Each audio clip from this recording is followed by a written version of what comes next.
It's another Golazo podcast, and fresh from a thumping win over Ecuador, we are looking back over another international break that started very badly in Dortmund but ended on a positive note in Spain. Lionel Scaloni looks to solidify his squad and his ideas ahead of what is a very important 2020, packed full of World Cup qualifiers and another Copa America.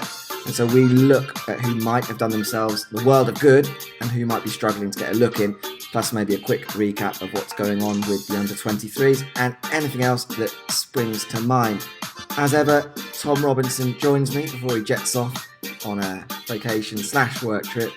How are you? Yeah, very good, thanks, Peter. It's always good to chat Argentinian football, and it's good to squeeze one in before I head off to, North America first, and then quickly back before a trip and joining you out there in Argentina. And how are you today on this very special day? Yeah, well, as I explained just before we started recording, probably had a few more drinks than I would have normally had prior to recording a podcast, as it is my birthday. But I was referring to the fact it's Gabby Agbonlahor's birthday. I thought that's what you were celebrating. There we go. Two legends of the game celebrating a birthday together. Do you want to know who else is who's got a birthday today as well? Go on then. You've got Antonio Di Natale, so another legend there. There we go. Scott Parker, Tiffany Trump. Oh, God. We're getting rapidly going downhill now. Lucas from Stranger Things, and singer-songwriter Ashanti. So some esteemed company there for you, Peter. The only one I just remember being like, so close as a child was Andy Cole in his Newcastle days. I think that's pretty good. He's one day either side, I can't remember. And as a child, it was always like, so close to matching up with one of my heroes. And there you go. There's the actual statistics I needed. None of them quite as interesting as Andy Cole. I'm sandwiched in between James Milner and Tony Cruz, which is not bad company. Not bad company, yeah, not bad at all. And we'll move swiftly on from those birthday stats to what we are here to talk about, which is, of course, another international break and another couple of Argentina friendlies. Two quite interesting games, certainly, as I say, before we start getting fairly important for Scaloni. As he mentioned himself, he is beginning to get his ideas down here before 2020. So started last week with a 2-2 draw in Dortmund against Germany, in which we saw really the worst, maybe not the best of Argentina, but certainly a very contrasting two halves of football. 2-0 down at half-time, and then goals from Lucas Alario and Lucas Ocampos, both off the bench to earn a 2-2 draw. And then this morning, a thumping 6-1 win over Ecuador in Spain. Alario again on target, an own goal, and then a Paredes penalty. All three of those goals very much influenced by Marcos Acuña in his role down the left.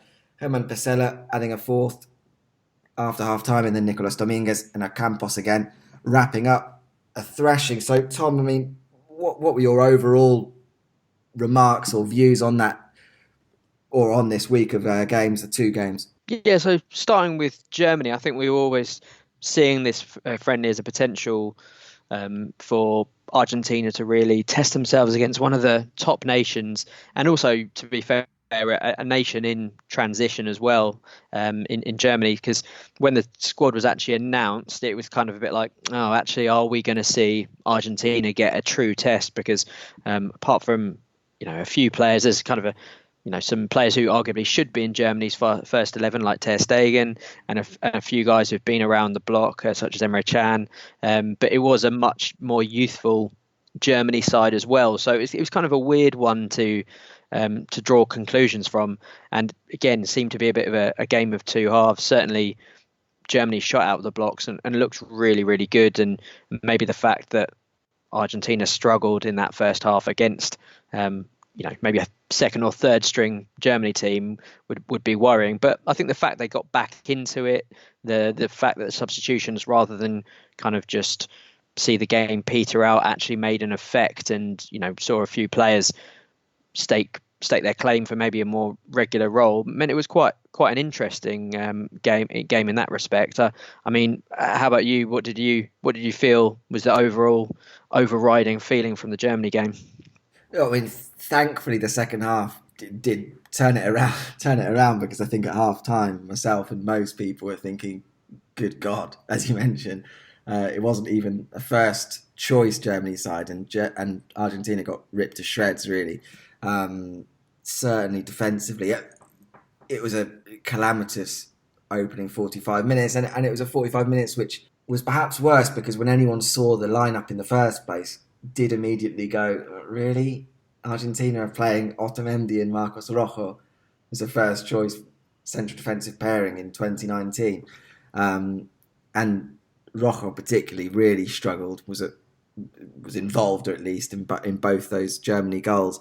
But the second half, I think there were positives to take, and when we look on the second game, certainly the two goal scorers really did themselves the world good, Alario and Ocampos.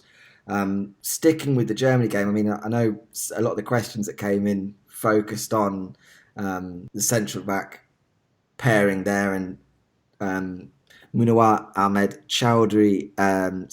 One of his questions came in with, who do you think should be the centre-back pairing? I mean, I'll ask you, Tom, because obviously we saw a number of different setups from Scaloni with Rojo and Otamendi in the first 45 minutes and a switch to a back three in the second 45 minutes.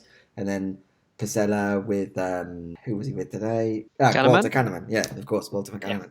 Yeah. So, I mean, where would you stand then before, as we go in towards 2020? What is Argentina's best centre-back pairing? That's the million-dollar question, really, isn't it? Because I think one thing we can be sure about is Marcos Rojo should not be starting for Argentina. Certainly on both those Germany goals, he was kind of caught out position. I mean, I think Nabri's goal for the first one was, he got a bit lucky, but he was reacting on his, he was reacting quickest. He was on his toes. He was there to take advantage of the shambolic defending, which then left about 3 different Argentinian defenders on their arses, really. And what he was doing for the second goal, just dillying around on the side, trying to keep it in, and then just giving the ball straight to Klosterman, who to be fair, he was really impressive. The Germany right back, he was big role in both their goals there, and then there was just so much space for Havertz just to stroll in and tap in. So certainly that first 45, I think, really gave us the impression that a combination of Otamendi and Rojo at the centre with Foyth at right back, it's not really going to work. And even to be fair, the fact that both goals came down Argentina's left-hand side meant that even Tagliafico, probably more through association than anything that he was doing wrong in the first place, also didn't look great there. And as you said, the switch at half-time, again, I don't know if I'm still struggling to work out whether it was by design or if it was kind of a fortunate accident that switching to a back three, and then kind of when Saravia came on, it maybe became more of a traditional 4-4-2 again with Foyth coming in as centre back. I think it's tricky really to know, and certainly things look better with Petzela and Kahneman against Ecuador, but they weren't really being tested as much. So I don't think we've learned a great deal in terms of who should be there. I think that the guys who weren't there, like Martinez Cuarta, maybe Lisandro Martinez, these guys, their probably reputations were getting boosted more and more. But I think if I had to come down on sort of a firm line, I think out of all of them, I'd probably like to have Petzela in there as a starting centre back alongside one other, which maybe, I mean, I like Martinez Cuarta, but again, he's fairly inexperienced at international level. I could see them potentially, as long as they can kind of not farm him out to right back, I could imagine them say, look, Foyth's our long-term option. We're going to put him in here at centre back in his actual position against alongside a more experienced defender, whether that's Petzela or Otamendi. I'd probably keep Otamendi in the squad purely because there aren't that many options, and he does have experience. But I don't think you'd be starting him alongside Rojo or anyone like that. So yeah, I mean, I think what I've in my kind of verbal thought process there shows you that there's still a lot of question marks. And I don't know. Help me out here, Peter. What do you think? No, I mean, I think you're right in that we didn't necessarily get a definitive answer from either of those two games. The only thing we may have got is that Marcos Rojo will have dropped down the pecking order quite substantially, I think, which is perhaps a positive in that Scaloni is certainly in that point where it looks as though he is still working things out himself in terms of who makes the more competitive squads. And I think Rojo's performance in that 45 minutes and the fact that he's not really playing club football is probably going to have knocked him down the pecking order. I think the first choice two from three is going to be Otamendi plus the two from the Ecuador game, Pesela and Kahneman. Foyth seems to be the go-to at right back for the time being. But I think what you're saying is also correct in a lot of the things that Scaloni does. I'm never quite sure whether it was really a thought process or whether he stumbled across it. I thought the same at the Copa America in some regards when Argentina suddenly started playing Lautaro and Agüero up front. I wasn't really sure whether it was I'm going to actually change the shape of the team and play two up front, or whether he just thought, not really sure who should be starting, put them both up front and see how that works. And then it happened to be their best formation. And the Germany game felt a little bit like that, as if, okay, I want to take Rojo off and I'll do that. And then we'll just see how it fits, because Tagliafico is comfortable to be able to play on the left-hand side of a back three. He's done that in his club career, Independiente. So still a little uncertain exactly what Scaloni's first choice 11, or even his first choice squad is, certainly even his formation. And at some point that does need to be, to some extent, really worked out, because I felt as though even when Scaloni first started, and we were very positive about the fact that he was calling up so many new faces, he never seemed to stop that process.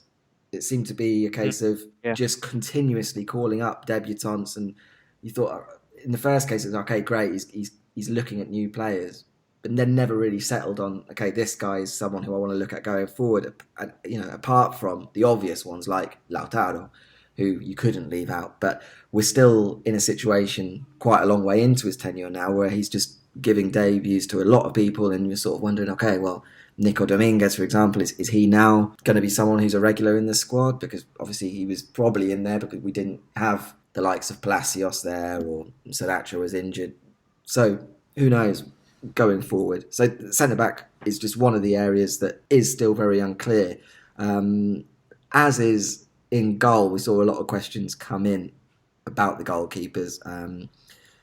Grant D49 said, Romero's out in the cold. Who do you think should be the number one goalkeeper? He thinks it should be Hiromo Rulli.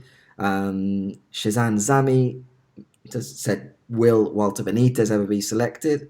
And Munab Ahmed Chowdhury also asked who should be our number one goalkeeper and a number two goalkeeper. So we saw Marchesín play both these games, and it seems as though that was quite a specific idea of Scaloni to say we want to take a much closer look at Marchesín and give him that time to play the both games. But where do you stand now then in terms of Marchesín? Is he certainly within Argentina's three goalkeepers? Is he number one? Where would we go from here, Tom? It's tricky, isn't it? Because it feels a bit like a slow horse race where no one really kind of wants to really grab that jersey and make it their own. I think the fact that Marchesín here was helped by the fact that obviously the Andrada and Armani weren't called up because of the Libertadores Superclásico coming up. So he got the chance to have a proper run and showcase what he can do. There wasn't really a lot that he could do about the Germany goals. And there was that free kick, which I don't know if he got a touch to it, but the one that hit the crossbar, he might have got the faintest of touches there, which could have been, could go down as a good save. But I think the thing that's really going to stand against him is the way he let in that Ecuador goal, because maybe it's one of those cross come shots that just is a bit lucky and there's not a lot you can do about it. But the fact he kind of just didn't really react to it and just kind of watched it float in is definitely going to count against him by the Argentinian public. Certainly, there's going to be a lot more support for the local keepers in Andra and Armani. And I think if I had to come down on one of those keepers, I would probably say Andra is in the best form right now and would be my pick. But I think all three are probably going to be the goalkeepers going forward. When it comes to the questions that we've had, Rulli, I mean, it's been a little while since he's been called up now. He's at Montpellier instead of Sociedad, and they're doing all right in Liga. I think they're about seventh, and they've conceded less than a goal a game. So not that I watch any French football, but he seems to be doing all right there. But I think the fact that Sociedad are doing really well this season probably doesn't help Rulli's cause. And I've always been a big fan of him. I think he's in terms of just pure talent, he's probably one of the best goalkeepers out there, but he's not really kicked on as we'd expect. And I think the fact that Benitez is playing in the French league and has been solid for a number of years now at Nice and hasn't got even a sniff shows that I don't think the French league is necessarily one that's going to boost Rulli's chances, especially when, as solid as Andra, Armani and Marquesina, none of them are. There's nothing that's really jumps out about Benitez or Rulli at the moment to say that they should go in there. I think Musso is the one that probably could force his way into that three and is as good, if not better, than any of those current guys. But again, the fact he's playing for maybe a slightly less fashionable club maybe counts against him, and the public pressure of putting probably whoever prevails in the Super Classico as the number one keeper is probably the way it's going to pan out. Yeah, I mean, we did get another question as well about Juan Musso saying that he's young and is a good talent. Why doesn't he start ahead of the older goalkeepers? And I think what this international break seems to have solidified is that Marchesín seems to have been is certainly Scaloni's third choice. The two from the Super Classico appear to be 1 and 2. Who the number one is still a little bit up in the air. Probably Armani, just in the fact that he hasn't really lost his place in the Argentina setup for the time being. But I think there's a growing number of people in Argentina that would suggest, like you said, that Andrada should be considered number one. So I would imagine going forward we're going to see Armani, Andrada and Marchesín, and then Musa seems to be the fourth choice. So unfortunately, I think someone like Rulli, who for a number of years has been considered the next big thing, he must be considered now maybe fifth, sixth choice for Scaloni, with maybe the likes of Emi Martinez, who got called up in this squad, and Walter Benitez, what you mentioned, probably maybe at least sneaking ahead of him. So that's probably the situation where we are with the goalkeepers. The midfield is something which now seems to be a little bit more settled. We saw Leandro Paredes and Rodrigo de Paul play both games. We had one question from Ahmed Chowdhury again, who said, do we need a pure destroyer central defensive midfield player in there? I'm assuming he means sort of alongside Paredes, who seems to have nailed down his role.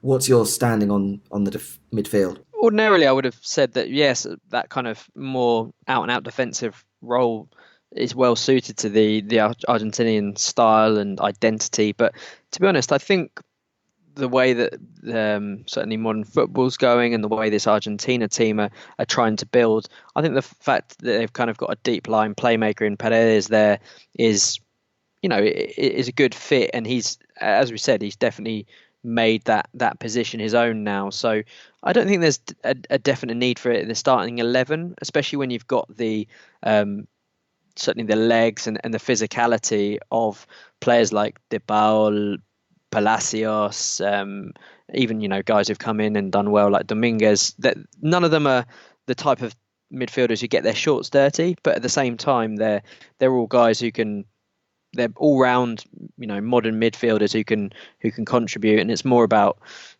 dominating possession. And you don't need someone necessarily diving into tackles in the same way that Mascherano did in sort of spectacular heroic fashion, because a lot of it is more about getting in the right position, breaking up play, staying on your feet. So I don't think there's a definite necessity for a player like that these days. And certainly I was impressed with. I mean, obviously, I expect we'll see Lo Celso come back into the squad when he's fit, but Paredes and De Paul, I think, are two of the absolute guarantees on the starting lineup now. Both games they did well. De Paul had a really good shot that hit the post against Germany, and then obviously Perez got that penalty and showed some really nice touches as well. Certainly, I think that was at the second goal. The Tagliafico sort of pushed forward to Rob Gundogan, I think, and there was like a really subtle, nice flick from Paredes to put it onto Alario's path, and took a couple of players out of the game, and then obviously Ocampos got the equaliser there, and I think something that we can another aspect of Paredes' game that I really liked was a really textbook knee slide to join in the celebration there. That was quite enjoyable from him. So yeah, to go back to the question, I'd like to maybe see one in the squad, but as for the first team, I think the midfield's almost picks itself these days. Yeah, I mean, I think the one player that we would have probably liked to have seen again in this window had he been called up was Palacios, who had impressed Definitely. in the last international break and obviously didn't get called up this time because of his involvement with River. But he seems to be the one closest to coming into that midfield three. We obviously saw a couple of other faces make an impact during these two games. We saw Nicolas Dominguez score his first goal for Argentina this morning, or this morning in Argentina anyway, with the fifth, I think, in the 6-1 win over Yeah. Ecuador. Do you think Nico Dominguez could be someone who becomes a regular in the squad, or is it just for the time being and maybe slightly further down the line we'll start to see Dominguez? I hope so, because he's a fantastic midfielder, and he's been one of the best midfielders in the Superliga for at least a year now, and just that the way he's added goals to his game now as well, I think is something that's really impressed me, because beforehand, you had him in that Vélez midfield with Cáceres initially, alongside Dominguez, and then Vargas as kind of as Tim Vicky would say, you've got the one to win it, the one to give it, and then the one to pass it on and make the goals. And Dominguez really felt like he was the one who would take the ball from the more destructive one and then ship it on to maybe a more creative one. But it seems like in that improved role in the midfield there, he's taken on that creative burden a bit more in the Vélez squad before he obviously moves to Italy, and he's chipped in with about 4 goals, I think, in the league, and that technique just to really casually just kind of half volley it just into the corner, I thought was a real good marker of what the all-round midfielder that he's turning into. So good that he's been involved. As you said, I think there are sort of midfielders further down the line, such as Palacios, such as Lo Celso, who are probably going to edge him to a significant role in this squad. But definitely give it a year or two, and I think Dominguez is going to be a sort of a semi-regular in this squad, or certainly I hope so. Anyway. Yeah, no, I agree, and obviously we another one of the ex-Vélez boys we saw get a brief cameo today was Matias Vargas.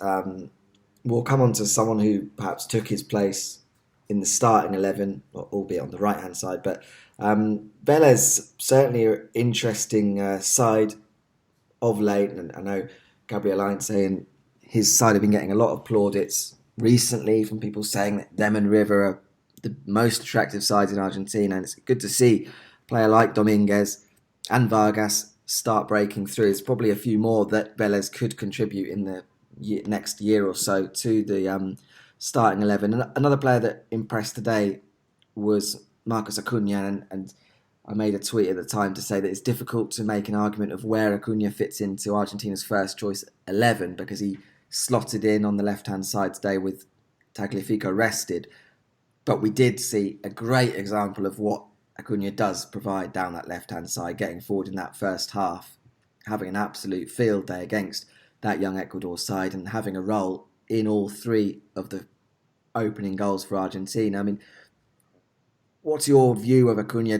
Where do you think he fits into the setup for Argentina? Well, yeah, I must say that Acuna's not necessarily turned my opinion round, but I kind of thought, yeah, he's a bit of a stopgap filler in a sort of position that Argentina don't have loads of options in. But his performances this week showed what a valuable kind of squad player he's become. And as you said, you can't not call him up to future squads because, again, that's maybe lesser opposition. You could happily play him as an attacking wing back, and I think his performances in these two games have put paid to that. Thought that Tagliafico's left back spot is absolutely nailed down. I think he genuinely might have a bit of competition now because certainly he's not the most technically gifted player in the world, but he's got full of running, he's full of heart and desire, and he's got an amazing cross on him. I think as well as the 3 goals he was involved in today, I think he got the assist for Alario's against Germany as well. So yeah, he's had a really productive couple of games, and yeah, he's versatile. And these days, international football for the most part isn't the top level of football that you see around. So the fact that he might not necessarily be a Champions League level footballer doesn't really matter at international level because he's got a particular set of skills. Not to make him sound like Liam Neeson there, but he's got a particular set of skills which are very, very useful, and he's shown that he's got to be an option either as someone who can fill in at left back, play wing back if they want 3 at the back, or even be an out and out winger if needs be. So kudos to El Huevo. Yeah, absolutely. I mean, I think arguably he's the best crosser in the squad. So as soon as they bring on a number 9 like Alario, you need someone who's going to get good deliveries into the box, and that's Acuna. And I think the fact that he can be another option for Tagliafico's position, if they switch to a back 3, is probably a better option as a wing back than Tagliafico would be. But then he could also play just a regular left midfield. Could play him more attacking left wing. You could even put him probably centrally as one of the midfield in a 4-3-3. So just the fact that his work rate, delivery, all those aspects of his game just make him so valuable, I think, in the squad. And I wouldn't pencil him into my first choice Argentina 11, but for a tournament, is exactly the kind of guy you want to be able to just change things around when you've used up all your subs, and you can just come in and really do any number of roles in the team. So he's certainly someone who I think over this week has put himself right to the front of the queue, if he wasn't already very firmly in the plans of Scaloni for the World Cup qualifiers and the Copa America that will come next year. Another player who was fresh to the squad this time, of course, was Lucas Ocampos. He scored in both games. Last time we did a pod focusing on La Liga, we had Ewan McTeer on with us, and he was very, very impressed with how Ocampos has started with Sevilla, and he's really carried that form with him into the international break. Do you think Scaloni will have been looking at Ocampos and thinking, I think I've got someone here who going forward will be an important part of my squad? Yeah, 100%. I mean, he's another one of those players who's really done his chances no harm at all. Again, as you were saying there, I was surprised to hear just how well and highly rated he's seen in Spain, but you can see that confidence in his game again. I think when he's on form like that, and when he's full of confidence, he's adds something really different. I think he potentially could fill that role that kind of we've seen Di Maria try to do for the last few years and not really succeeding, in terms of giving that directness, giving that explosiveness, and that, I don't know, desequilibrio to the side that really kind of can put opposition on the back foot, and just that little bit of a spark. He's got something different to him that I don't think many other Argentinian footballers have right now. And provided he's on form, I think he could he could fill that role, and a bit like the talk of Ricky Centurion before the World Cup, or even Pavon when he was on form. That kind of guy who can affect the game from wide positions, and right now he just doesn't seem afraid of anything. So I was impressed with the way he took the two goals. I mean, a bit lucky on the Germany goal. There was a bit of a deflection coming in there, but yeah, very very nice finishes, and I think he's already scored the same amount of goals as Dybala has in probably in the two games he's had, rather than the 26 or 28 games that Dybala's played. So he's been effective so far, that's for sure. Yeah, we'll perhaps come on to Dybala in a little while, but agreed. I was really impressed with Ocampos, and I'm glad that he has carried that club form onto the national team. He's one of those players that has been around for so long as a very talented youngster and never really developed into the player that many thought. So it's good to see him now contributing like that to Argentina. Um, Again, it was one of those formations today against Ecuador you looked at before the game. Wasn't entirely sure what Scaloni had in mind. It sort of looked like a 4-4-2, Ocampos to the left, Nicolas Gonzalez, who we'll come on to, on the right. And it seemed as though, from what Scaloni said before, was what he was looking for were those players that could play wide. He was talking about the fact that they can play in those channels, but do arrive to come in to the penalty box and add a goal threat. And I think he got that from Ocampos. Certainly that's Nicolas Gonzalez. It would rather be making those kind of runs than he would be staying out on the wing. And that certainly helped Acuna as well on that left-hand side.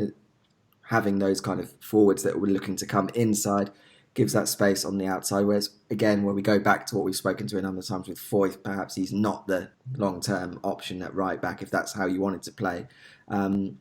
But it does bring us on to the right-hand side with Nicolas Gonzalez. It was the surprise selection in the starting 11 today. Were you equally surprised to see Gonzalez starting? Very much so. I mean, I'm sure he has played there before, but I can never really remember him playing as a wide. Certainly maybe in a three, but Yeah. in this kind of 4-4-2 or 4-2-2-2 formation, whatever it was. I was very surprised, and I never really had him pegged as that player. So yeah, and I was that was confusing. I definitely get what you mean about players who may be looking to come inside and give that space to the fullbacks. As you said, it worked on the left, didn't work on the right. So maybe that was partly why Gonzalez. I didn't really kind of see too much from him to get excited. Was there anything from your end that you thought he did well in, or did he strengthen his chances of being maybe a more regular national team player? No, I was quite surprised, even in the first place, that he was one of those promoted from the under-23s to the senior squad. In the last break, he was with the under-23s. He scored in the friendly against Colombia, but wasn't playing in that position in a sort of 4-4-2 on the right. He was playing in that position just off. Ponce was the one central number 9, but the fact that Scaloni was playing almost 2 number 9s in Lautaro and Alario meant Nicolas Gonzalez's position today was slightly alien. Certainly, equally, as you mentioned, it's not a position which I remember him playing for Argentinos juniors either. Wide in a 4-3-3 maybe, but not where he was today. And as a result, didn't really see him doing a great deal. But I would have been surprised if he had done enough, because I think he'd have had to done a huge amount to really say, this guy should be a permanent fixture going forward. I was a little curious as to see why he was put there in the first place. I think he could have done just as well, really, with if they'd put Ocampos on the right or put Vargas in to begin with. Someone who perhaps is a little bit more comfortable playing in those wide areas, or even the likes of Correa, Angel Correa, Roberto Pereira, who did feature in the first game. So maybe it was just a chance to look at Nicolas Gonzalez a bit closer. Lionel Scaloni seemed to suggest that he had been watching him from the under-23, so maybe he's seen something specific to Gonzalez that he feels is lacking in his senior squad, but I don't think we'll see a great deal of him going forward. Yeah, I was going to say, especially when you mentioned Correa, who again, didn't really take his chance to do anything in that first Germany game. I mean, you saw him a couple of times being maybe more the defensive side of his game, which you'd expect under Simeone to be quite good. But Klosterman seemed to get the better of him on two occasions against Germany. And again, it kind of, apart from the fact that I don't know if it's just me, but I think Correa really looks like Aaron Lennon now. I don't know if there's something about him. I was just like, oh, he looks really like Aaron Lennon. But apart from that being slightly distracting, whether he's playing on the left or the right, or whether we've got someone like Gonzalez or Pereira on the right, if Scaloni is to play this 4-4-2 formation, or someone who's going to be wide right, I feel like we've got options on the left, be it Ocampos, be it Vargas, but on the right, it feels like there's maybe a bit of a gap in terms of a specialist player who can fit that role. And I don't know, who do you think kind of, if that formation is the one that they're going to go with a bit more, who do you think's in pole position to really make that position their own? Yeah, it's difficult. As you say, there isn't anyone who leaps out as saying they naturally would play there. I think there's a lot of anyone who would get asked to go there would probably be playing somewhat out of position. So it's not. So I think it's probably why we're not going to see a great deal of that formation as soon as we go forward. I think with Palacios back available, I think we're going to see much more. Whether it's a 4-3-3 or try and play some sort of two up front, but I don't think we'll see it. Maybe from the Super League, Nacho Fernandez's form for River playing on the right hand side as he does, but drifting inside onto his left foot, perhaps could be an option. With the endorsement of someone like Riquelme saying he's the best player in Argentina. Sure. Or of course, Eduardo Salvio has perhaps not closed the door on his international future. Certainly, when he's been fit, has looked good for Boca and is a natural fit on that right hand side. So perhaps two options domestically that could step up. But I think once you bring back Messi, possibly Agüero, I don't think it's a formation we're going to see. So it's not necessarily a problem which is going to appear for Scaloni. I don't know what you think. Fair enough. Yeah, no, I think certainly when Messi's back in the fold, any kind of if he's starting from the right, or if he's given a free role to drift behind one of Lautaro or Agüero, if they try and fit all three into a front three, as we've discussed on previous pods, maybe that right hand role with someone like, even there's been times where Palacios in a midfield three is kind of being like a tucked in winger at times on the right hand side, because he's got the legs to get up and down. So I think some of those suggestions you made definitely could fit the bill, and it seems like there's always a safe pair of hands in Pereira to fit in there as well. So it's interesting that no one's been able to really grab that position, and the likes of Dybala, Correa, who just they don't quite seem to have ignited their international careers just yet. Interesting to see what happens there going forward. Yeah, Paulo Dybala again, in theory, had another chance with Messi not playing to establish himself as the heir to the throne, as many would have you believe. The first half against Germany was pretty anonymous, and I think you'd have to be quite harsh on Dybala to blame him for that. When he came on against Ecuador, the game was already gone. I think it was his cross that Pesela headed in, but other than that, didn't do a great deal. And ultimately, you kind of feel it's been quite another damaging international break for Dybala. Scaloni's already admitted that Messi wasn't selected, obviously, because of his suspension. Agüero wasn't 100% fit, so he was staying with Man City to train. But both would be back for the next friendlies in November.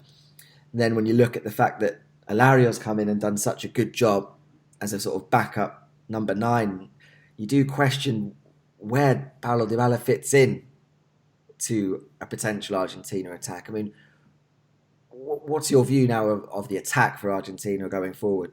Yeah, I think attack's always a position, an area of the field that Argentina have been strong in, and Lautaro once again, is showed that he's good. He didn't necessarily have the best couple of games, but I think he's definitely a mainstay there. And Agüero and Messi are absolute legends and great form for their clubs.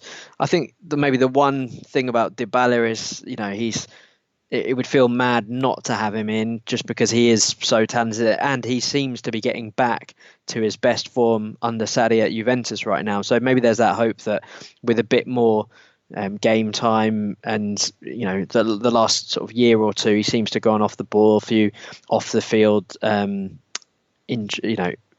things that are maybe distracting him a little bit might have played into it, but there is that nagging feeling that he's really taking longer to fit into this Argentina side. Admittedly, not the most settled squad and lots of chopping and changing, and maybe he, out of everyone, is going to benefit most from maybe a more settled lineup that he can sort of slowly work his way into. And it might be a case that the shirt's weighing heavy on him, and it's a case that maybe he just kind of needs that knowledge of, once Messi and Agüero have gone on, that he can really kick on and be a more important guy. But like we mentioned earlier, that goal record is not pretty reading at all, and you wonder how many chances he's going to get, especially when Alario was absolutely sensational. I thought he was so impressive in both games, not only for his really good aerial ability that he displayed in both games, but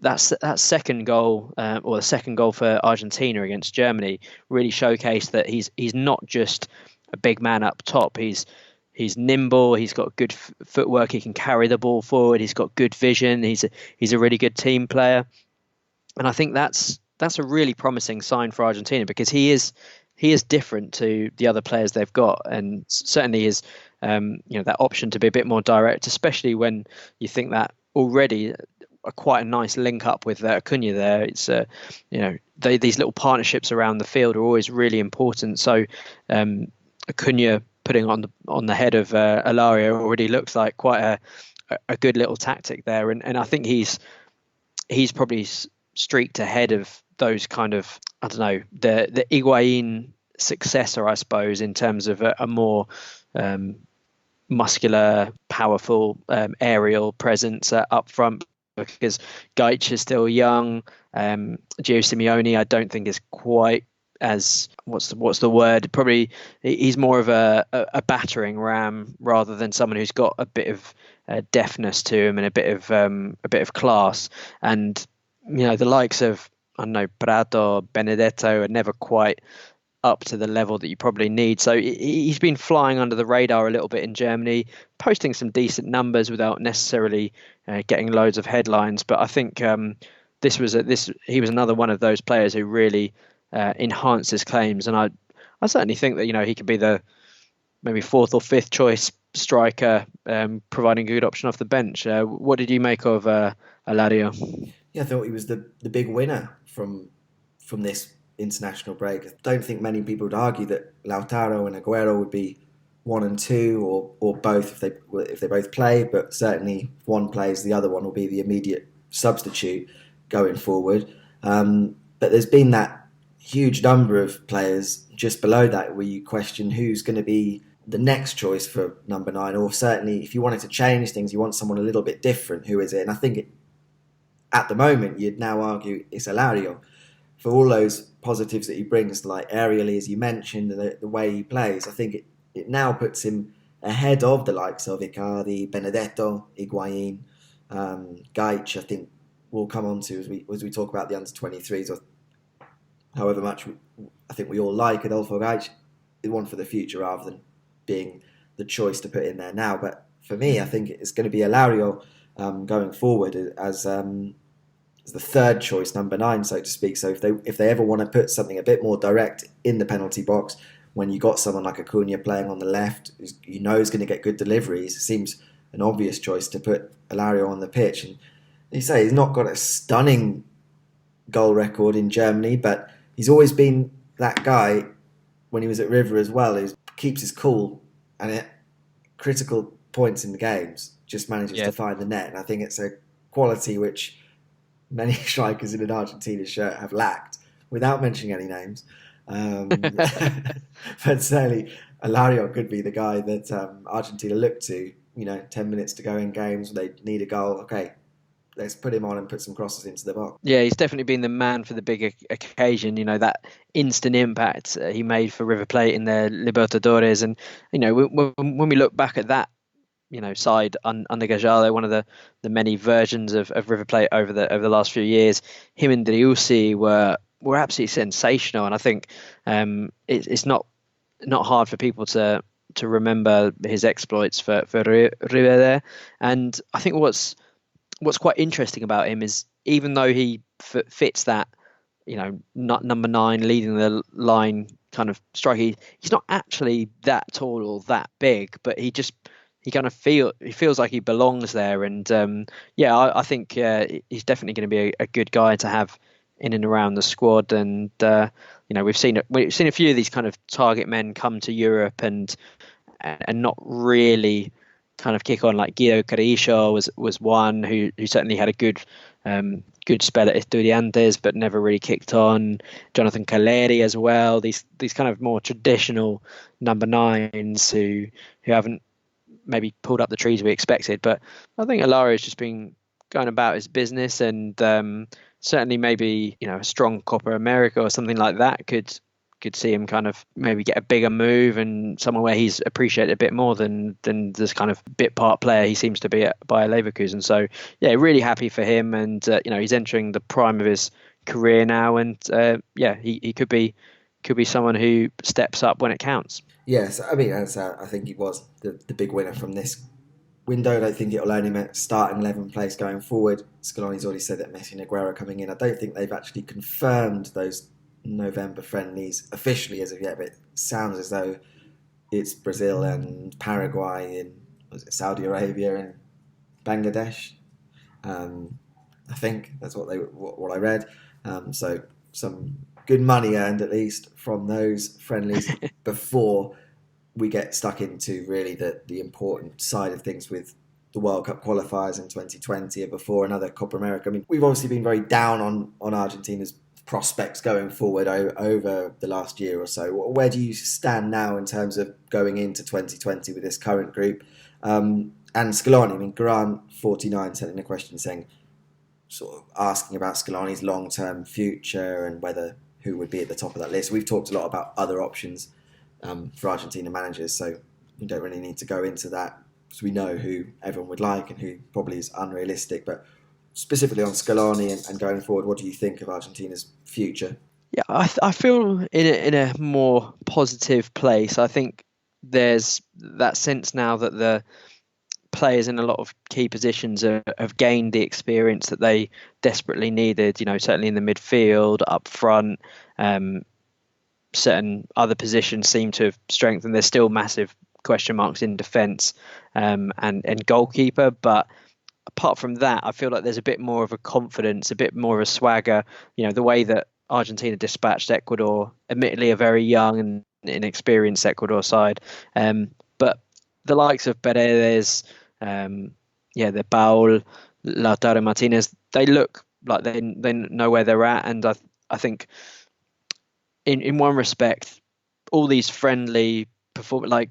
If you look at Scaloni's record in friendlies, they're pretty good. But again, they're only friendlies, and it's hard to sort of judge them on their own when tournament football is a completely different kettle of fish. And we saw him at the Copa, kind of learning on the job. And as we've mentioned in this podcast, there is that sense that he's still trying things, he's still changing things. How much of it is him just throwing enough shit at the wall and some of it sticking, or how much of it is actually, oh, you know what, he made some good substitutions there that turned the game. It's hard to say in friendlies, which is 90% of what we've got to judge him on them at the moment, but he does seem someone who's going to stick around for a while purely because he's not done bad enough to get the sack and he's the cheap option.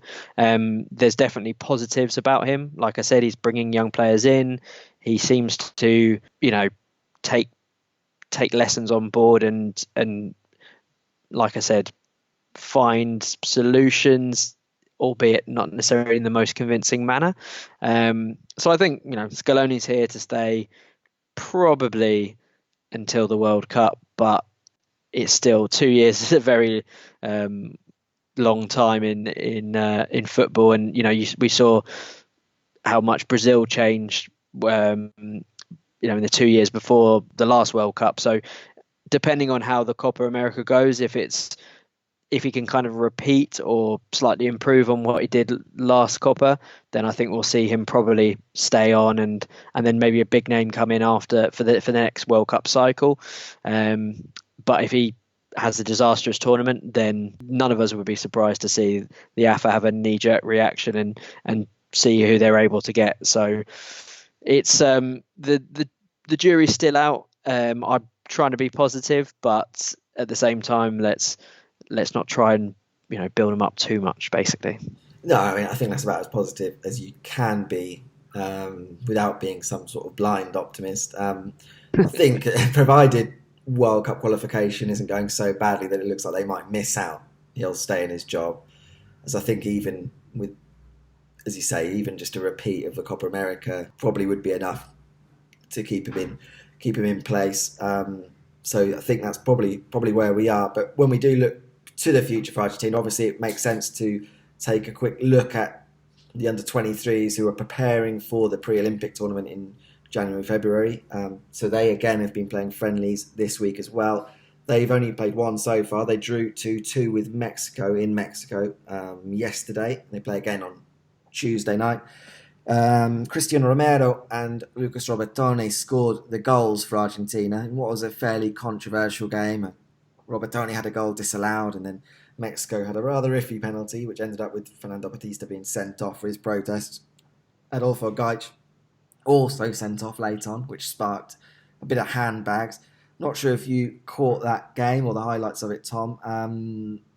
But when we look at the under-23s, we obviously mentioned a lot of the names over the last year, the talents that there are in that squad, perhaps not quite ready to play for the senior side. But when we talk about the defence, when we talk about the likes of Romero and Marcos Senesi, who played yesterday, Lisandro Martinez, who was included in the squad and then I think withdrawn because Ajax didn't want to send him just for an under-23 friendly, and Gaich. I mean, do you think there's any of those players that you would be thinking about they should be in Scaloni's plans now, or are you quite happy with the way that they're separating the two things at the moment? I think it's quite nice that they look like they've got a sort of long-term plan. They've obviously got a group of players that they want to keep together for the Olympics to have a really strong and united squad. I think the only place that you could probably see, you wouldn't be surprised to see Scaloni maybe nab a couple of players is in defence purely, but that's more I think out of how few options you have for the senior national team. I think there's the likes of Martinez, Neuer Perez, Christian Romero, Senesi, Balerdi. I think there are 5 guys who could 100% be national team players in the near future. Certainly if 1 or 2 of those was in the national team by the next World Cup, that wouldn't surprise me at all. But I definitely think they're trying to see out this cycle with the Olympics to sort of draw a line underneath that and then move on and see which guys deserve a move up.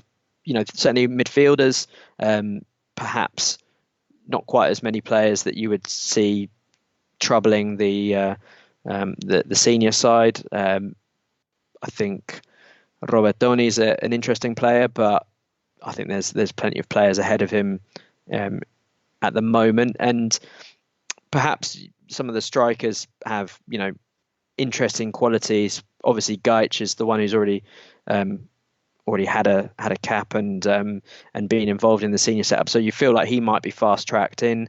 I'm really intrigued, as we've said on previous pods, to see what Carlos Valenzuela ends up doing, because again, I think he's someone who could enjoy a bit of a meteoric rise if he was to go to one of the grandes and do well there, and you could see him being like a decent option. But again, maybe it's a bit too early to be touting him for the senior national team just yet. Yeah. And Ursi's a good solid player who I think can go on to big things as well. So it would be more the defence that I would say would be the most likely. But let's just enjoy these guys at the Olympics and see if they can bring home the gold. Yeah, I mean, I think with the fact that it is an Olympic year, I'm certainly not someone who is lobbying for a lot of these players to get put into the senior side. I said the same when Gaich went back to the under-23s. I know I seem to get a lot of questions or reactions on Twitter to say Gaich should be one of the options as number 9 for the senior side, but I think the under-23s really need Gaich at the moment as that number 9. And an Olympic year just makes sense for him to be there. And it's easy to get carried away with his performances for the under-20s, the under-23s, because at club level, we're yet to actually see that. He doesn't really get a lot of game time yet at San Lorenzo. So it will be interesting once he starts getting more regular game time at club level. And at that point, then I think we can start having the discussion of whether he's an option for the senior side. The only guy who I perhaps think is more in contention for the senior squad is Lisandro Martinez, because of the fact that he's now performing at such a level at Ajax. And I think it's what was so curious about the last couple of squads, why Balerdi was included in the senior squad rather than the under-23s, even though he's not really, since his move to Dortmund, hasn't really done much, whereas Martinez is still with the under-23s, even though he's now producing the goods at a club the size of Ajax. And I think he is someone who could come in immediately and do a job, and as we've seen at Ajax as well, doing a very admirable job as like a number 5 as well. And that versatility could be useful. Yeah, he's got that versatility, hasn't he? And he's a nice ball playing option. And even though he's maybe not the tallest, the fact that he can slot in at left back, centre back, defensive midfield, I think is very useful. And certainly, if Martinez Cuarta's getting in there as a kind of ball playing centre back, then Martinez is as good, if not better. And certainly when you think, why keep throwing Marcos Rojo a bone, try out someone like Martinez, because there are good enough defenders left in that under-23 side. Perez, Romero, Senesi, 3 very, very good centre backs that you wouldn't even necessarily miss Martinez too much. Maybe the fact that he's captain means it's kind of like his baby, and he doesn't want to be seen as being, plucked out halfway through the cycle there. That could be the only thing that I'm thinking of, that he's kind of really got that leadership role, and to kind of remove him from that midway through it could, just throw a bit of cold water on that whole project as a serious project. But I think Martinez is already showing from what our friends and colleagues in the Dutch football media are saying, as someone who can do a job for the national team. And I would be surprised if he wasn't there for the World Cup, even though maybe some of these younger guys could, in 2 years' time, not leapfrog him, but certainly they could catch up with him, and then there'd be a bit more of a selection headache for Scaloni. Yeah, well, I mean, either way, it is a very promising group for the Olympics next year. We've been bemoaning the lack of options and the failings of Argentina's youth systems, but this does seem like a very well put together under-23 group under Batista. And when you think of some of the players that we mentioned in the senior side this week as well, Gonzalez Vargas to drop back down and play in the under-23s, and we didn't even see the likes of Barco over the last couple of windows, so he could come back in as well. It's quite a talented group, and be interesting to see for the Olympics as well who they would select as potential overage players as well to complement that group. So certainly intrigued to see how they get on next year. And just to finish up, because obviously we also have the under-17 World Cup. Pablo Aimar's side warmed up for that with the friendly today. They beat Mexico 3-0. But just wanted to get your opinion, because we also had the Guardian's Next Generation list, which had 3 of those from the under-17s in that. Belgrano defender Bruno Amioni, San Lorenzo's Matias Palacios, and Independiente's Alan Velasco. So I want to get your opinion on those 3, Tom, and the under-17s in general. Yeah, I think when I saw that, those three would be immediately the three from that age group that jump out as the outstanding talents of their generation. Palacios, I think, out of all three, is the one that I'm most excited about. He looks a real talent in the fact that he's been, anyone who's getting into first team squads for one of the biggest clubs in the country from the age of 16 has got to be someone to keep an eye on. Velasco, I've not seen much of, but again, very highly rated at Independiente, and obviously a big fan of Amioni. As another one of these good young centre backs who's come out of Belgrano. Hopefully he can get plenty of game time in the Primera Nacional, and obviously had that really good influence or impact against against Brazil, that he got that really important goal, I think, and a lot of Italian clubs already looking at him, so you could imagine him going maybe the same way as Cristian Romero, maybe a move while he's still quite young, and then kind of bubbling under the surface for a couple of years before popping up as a yet another good Argentinian centre back. So yeah, they're looking very good. There's plenty of other players in that under 17 setup who look quite promising as well. So it's always a difficult age group to analyse, because so much can happen in the 2 years from under 17s up to kind of under 19s, under 20s, which I feel you get a better feel of whether players can really go on and make a big impression. But I think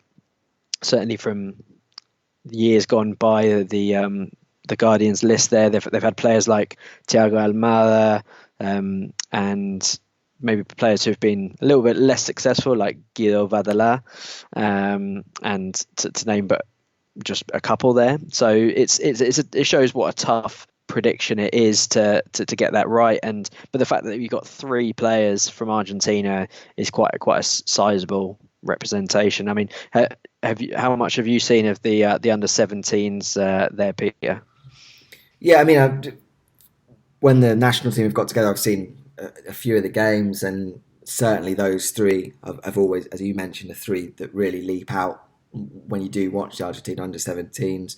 Perhaps along with Matias Godoy up front, who's at Atletico de Rafaela still, and Ezequiel Ceballos, who's at Boca.